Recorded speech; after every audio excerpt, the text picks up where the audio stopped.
शनि की ढैया वृश्चिक राशि क्या देकर जाएगी और क्या बड़ा उलटफेर हो सकता है। ऐसा समय फिर नहीं आने वाला है। नमस्कार, मैं हूं आचार्य सुरेश पाठक। स्वागत है आप सभी का आज के इस विशेष कार्यक्रम में, जो वृश्चिक राशि के जातक जातिकाओं के लिए अति महत्वपूर्ण रहने वाला है। आज हम बात करने वाले हैं वृश्चिक राशि पर चल रही शनि की ढैया के प्रभाव के बारे में। क्या लाभ इस शनि की ढैया में अंतिम चरण में रहेगा और 25 मार्च में आप ढैया से मुक्त हो जाएंगे। तो यह जो फेस होगा ये आपके लिए किन चीज़ों में इसका बड़ा बदलाव देखने को आपको मिल सकता है और बहुत कुछ नया देखने को मिल सकता है और बहुत बड़ी चीज़ें होती हुई देखने को मिल सकती हैं। बड़ा बदलाव आना निश्चित है, क्योंकि शनिदेव की ढैया अब करने वाली है बहुत कुछ नया। तो जानेंगे क्या आपके जीवन में परिवर्तन हो सकते हैं, कितना कुछ यहाँ पर शनिदेव की कृपा से अब कार्य बनेंगे और किन चीज़ों में अधिक लाभ मिलेगा। आने वाला समय कैसा रहने वाला है, पहले दृष्टि डालेंगे उन चीज़ों में जो आपके जीवन में चल रही घटित घटनाएं हैं, जिनसे आप बहुत सारी चीज़ों से परेशान हैं। तो उन चीज़ों का जिक्र करेंगे। शनि के प्रभाव से क्या आपको यहाँ पर ये परेशानियाँ रही होंगी, तो आप ज़रूर से कमेंट कर दीजिएगा। हर हर महादेव, जय शनिदेव ज़रूर लिख लीजिएगा। हमारा प्रयास रहता है आप सभी लोगों तक सही जानकारी पहुंचाने का। नए लोगों से आग्रह रहता है, यदि आप हमारे चैनल में नए हैं तो चैनल को सब्सक्राइब ज़रूर कर दीजिएगा। तो आइए जानते हैं शनि से संबंधित यह ढैया किन लोगों को ज़्यादा परेशानी का कारण बना और किन लोगों को इसका बेनिफिट हुआ, ये जानेंगे। पहले जानेंगे आपके जीवन में किन चीज़ों पर इसका प्रभाव पड़ा होगा। मित्रों, बहुत कुछ जीवन में घटित हुआ है, उनके बारे में जानते हैं। जैसे कार्य व्यवसाय में एक ग्रोथ रुकी होगी या कोई नया कार्य आपने शुरू किया होगा तो उसमें आपको उतना बेनिफिट नहीं हुआ होगा, यानी कि उसका कोई भी प्रॉफिट आपको नहीं उतना देखने को मिला होगा। साथ ही साथ जहाँ पर भी आप काम कर रहे थे वहाँ पे पॉलिटिक्स चली होंगी, उस कारण आपकी जॉब भी छूटी होगी। साथ ही साथ कहीं पर आपको लोहे से संबंधित, यानी कि आप लोहे का काम करते थे या फिर वाहन इत्यादि की चोट इत्यादि की भी घटनाएं यहाँ पर बनी होंगी। और साथ ही साथ आपके गृहस्थ जीवन में भी तनाव रहा होगा। बहुत कुछ जो आपसी वाद विवाद, चाहे वो पत्नी से था, चाहे माता से था, भाइयों से था, अपने फ्रेंड सर्कल में था, या फिर सामाजिक तौर पर जहाँ पर आप रह रहे थे उस सोसाइटी से था। तो ये वाद विवाद इत्यादि के कारण भी यहाँ अकारण बना होगा। साथ ही साथ बहुत कुछ अलग घटित हुआ है, जैसे ऋण कर्जे की यहाँ पर संभावनाएं बनी होंगी, ऋण कर्जा भी हुआ होगा।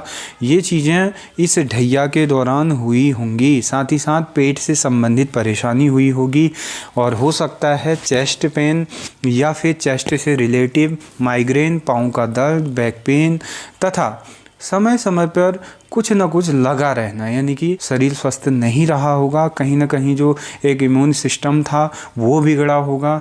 तो ये चीज़ें आपके साथ घटित हुई होंगी। साथ ही साथ आपका कहीं ना कहीं लोगों से जो जुड़ाव था वो कम हुआ होगा। अकेला रहना आप पसंद कर रहे होंगे।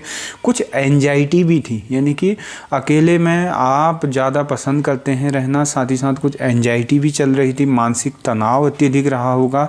तो इस दौरान, ढैया के दौरान, ये चीज़ें घटित हो रही होंगी। साथ ही साथ ये ढैया हर किसी के लिए एक समान नहीं है। किसी को इसका बहुत बढ़िया लाभ मिला होगा। ये तब होता है जब आपकी कुंडली में शनि ग्रह अच्छे भाव में बैठे हैं, अच्छा फल दे रहे हैं, पाप प्रभाव में नहीं बैठे हुए हैं, किसी के साथ ऐसी युति बना के नहीं बैठे हुए हैं। जहाँ पर भी बैठे हैं अच्छा ही पॉजिटिव रिजल्ट दे रहे हैं, तो उनको शनि पीड़ा कम रही होगी। और आने वाला समय अब क्या कुछ बड़ा परिवर्तन अचानक होगा, उलटफेर, क्योंकि बहुत बड़ा बदलाव यहाँ पर शनिदेव का देखने को मिलने वाला है। क्योंकि अब जो घटनाएं घटित होंगी, अब जो परिवर्तन आपके जीवन में होगा वो आपके जीवन में बहुत बड़ा परिवर्तन इसे कह सकते हैं। भूमि भवन नहीं था, उन लोगों को भूमि भवन की यहाँ पर प्राप्ति होगी। साथ ही साथ इस दौरान 23 से आपने देखा होगा कि आपने कोई कार्य शुरू करा होगा या भूमि से रिलेटिव था, या फिर आपने कोई कहीं पर ज़मीन ली होगी, या फिर कहीं पर प्रॉपर्टी पे इन्वेस्ट किया होगा।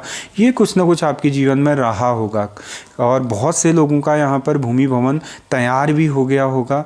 भूमि भवन कहीं ना कहीं इसका सुख आपको अब मिलने वाला है। दूसरी चीज़, वाहन की जो आप सोच रहे थे, अंततः यानी कि जुलाई से दिसंबर तक में आपका वाहन की भी पूर्ति होते हुए दिखाई दे रही है। कुछ लोग मई तक ले लेंगे तो वाहन की भी यहाँ पर प्राप्ति होती हुई दिखाई दे रही है। साथ ही साथ गृहस्थी से संबंधित चीज़ें, यानी कि आपके विवाह में जो रुकावटें आ रही थी, हो सकता है कि अप्रैल से लेके दिसंबर तक आपका विवाह हो जाए, क्योंकि ऐसा दिखाई दे रहा है। क्योंकि बड़ा लाभ यहाँ पर शनिदेव आपको देने वाले हैं। विवाह संबंधित चीज़ों में भी बड़ा परिवर्तन आपको देखने को मिल सकता है। जो रुकावटें चल रही थी वो चीज़ें वहाँ पर क्लियर हो सकती हैं। साथ ही साथ आपका किसी से प्रॉपर्टी विवाद था, वो चीज़ वहाँ पर फाइनल हो सकती है। कोर्ट कचहरी से आप जुड़े हुए थे, कोर्ट कचहरी का मामला था। इन चीज़ों से आपको यहाँ पर शनिदेव लाभ देते हुए दिखाई दे रहे हैं। साथ ही साथ आपको अब तक जो ऋण कर्जा हो रहा था वो भी अब चुकता होना शुरू होगा धीरे धीरे। जो कर्जा हुआ था, जो देनदारी थी, ये चीज़ें यहाँ पर फाइनल होंगी। आपके कार्य में ग्रोथ देखी जाएगी। आपने जो बिज़नेस खोला था या कहीं पर भी आप काम कर रहे थे, डबल माइंड चल रहे थे और वो काम नहीं हो पा रहे थे, तो वो चीज़ें अब होती हुई यहाँ पर दिखाई देंगी। और साथ ही साथ आपके गृहस्थ जीवन पर भी इसका बहुत बड़ा प्रभाव रहेगा। जो तनाव बना हुआ था, स्त्री के साथ था, बच्चों के साथ था तथा घर वालों के साथ था, जो आपसी तालमेल में कमी देखी जा रही थी, वैचारिक मतभेद चल रहे थे, वो चीज़ें कम होती हुई देखी जाएंगी। साथ ही साथ जो पॉलिटिक्स चल रही थी, यानी कि आप किसी के लिए अच्छा कर रहे थे तो आपको ही वहाँ पर बुरा ठहराया जा रहा था, या फिर ऐसी चीज़ें घटित हो रही होंगी। अच्छा करने के बाद भी अपयश योग बन रहा है, यानी कि अच्छा करने के बाद भी उसका अच्छा रिजल्ट आपको नहीं मिल पा रहा होगा। साथ ही साथ इन चीज़ों में बहुत बड़ा परिवर्तन आपको देखने को मिलेगा। और जिन जातकों को शनि की अत्यंत पीड़ा, यानी कि आपके राशि से या फिर आपकी जन्म कुंडली से यदि शनि आपको ज़्यादा पीड़ित यहाँ पर दिखाई दे रहे हैं, उनका प्रभाव आप पर नेगेटिव है, तो आपको क्या उपाय इस दौरान आपको करने चाहिए, शनि से संबंधित विशेष उपायों को बताने जा रहे हैं। इसे आप ज़रूर कर दीजिएगा। इससे बताया जाता है कि ये उपाय करने से कहीं ना कहीं बहुत कुछ आपके जीवन में परिवर्तन होगा। साथ ही साथ शनि ग्रह जनित जो पीड़ा है उससे आपको यहाँ पर राहत मिलती हुई देखी जाएगी। पहला जो उपाय है वो शनि से संबंधित उपाय है, यानी कि दान का। पंचदान आप अवश्य करें। पंचदान में जैसे उड़द यानी दाल, साबुत और काला कपड़ा, काले तिल, लोहे का कढ़ाई या फिर इस टाइप का कोई भी तथा तेल इत्यादि आप अवश्य ही दान करें। कुछ सिक्के, ये 5 चीज़ें बहुत विशेष मानी गई हैं। और जहाँ पर आपकी यथासामर्थ्य हो, जहाँ पर आपकी श्रद्धा हो, आप वहाँ पर इस चीज़ को दान कर सकते हैं। इससे निश्चित तौर पर आपको शनि ग्रह जनित पीड़ा से बहुत राहत मिलेगी। साथ ही साथ आपके जीवन में जो यह परिवर्तन होगा, यह आपको भी इसका लाभ मिल पाएगा। जिन लोगों को शनि की अत्यंत इस ढैया में पीड़ा सता रही है और शनि की पीड़ा से अत्यंत परेशान चल रहे हैं, उन लोगों के लिए बहुत फ़ायदेमंद उपाय होगा। दूसरा जो उपाय है वो शनि से संबंधित, यानी कि बीज मंत्र का आप निरंतर जाप करें। 1 माला 2 माला आप अवश्य ही करें, चाहे सुबह करें, प्रातःकाल करें या फिर सायंकाल करें। 1 माला आप बीज मंत्र की अवश्य करें। इससे भी आपको कहीं ना कहीं आपके कार्य क्षेत्र में, आपकी गृहस्थी से, आपके जो भी धन संपत्ति से है, चाहे आपकी परेशानियां जो भी आपकी वर्तमान में आपके जीवन में चल रही समस्याएं हैं, उन चीज़ों पर यहाँ पर विराम लगेगा। साथ ही साथ उन चीज़ों में यहाँ पर अच्छा परिवर्तन आपको देखने को मिलेगा। तो मित्रों, कुछ इस प्रकार से रहने वाला है आपका यह समय। इसमें बड़े बदलाव आपको मिलने वाले हैं। तो कैसी लगी जानकारी? अच्छी लगी हो तो चैनल को सब्सक्राइब, वीडियो को लाइक शेयर ज़रूर कर दीजिएगा। धन्यवाद।